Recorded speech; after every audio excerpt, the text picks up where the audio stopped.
그리고 마을 공동급수시설인 일명 물탱크를 사용하고 있는데요.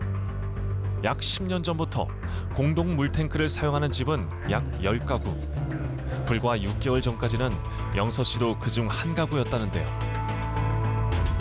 게다가 물탱크의 위치는 영서 씨의 집에서 약 100m 거리, 꽤 가까운 곳에 물이 비축돼 있습니다. 그런데 영서 씨는 왜 그 물을 사용할 수 없게 된 걸까요? 저기 스텐 탱크 있죠? 보이죠? 나무 뒤에요. 예, 저게 저기 탱크예요.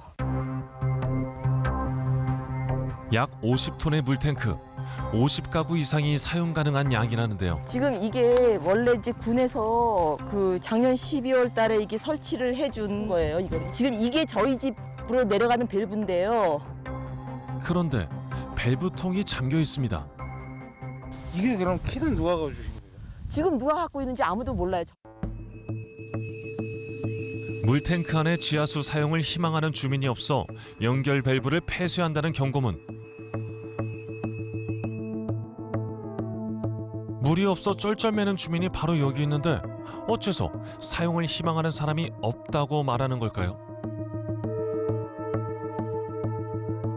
2014년도 12월 달에 최초로 만들어진 정관이에요. 마을 공동급수 시설을 관리하는 규칙, 일명 정관. 이것이 모든 문제의 시작이었습니다. 처음으로 이제 이 물 문제에 대해서 이제 기금을 마련을 해야지 되니까 정관을 만들어야지 된다고 했어요.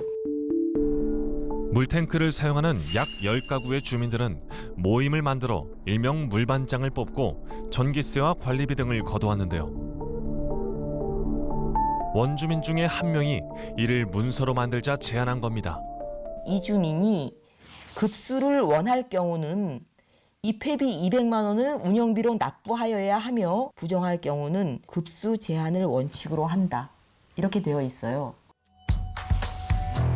당시 정관에는 기존 주민의 연회비 10만 원 납부와 이주민의 입회비 200만 원 납부가 명시돼 있는데요. 당시에는 영서 씨를 포함한 주민 누구도 이 내용에 문제를 제기하지 않았다고 합니다. 그렇다면 다른 마을 주민들은 어떻게 생각할까요? 군에서 다 지원을 해주는 거를 지들 멋대로 못 준다. 이거는 잘못된 거, 가장 잘못된 거죠. 이걸 마을에서 공동으로 돈을 내서 투자를 해서 새마을 개발한 것 같으면, 성수도를 한 것 같으면 그 개발비 일부를 부담하고 와서 먹으라라는 게 어느 정도 타당성은 있는데 이게 세비, 국비를 군에서 한 거란 말이에요. 그러면 이제 마을 주민들은 사실상 돈을 한 푼도 안 냈다는 얘기예요.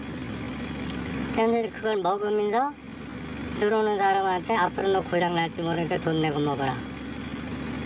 날 안 내고. 그게 조금 안 맞는 것 같아요. 급수 시설을 설치한 군청의 생각은 어떨까요?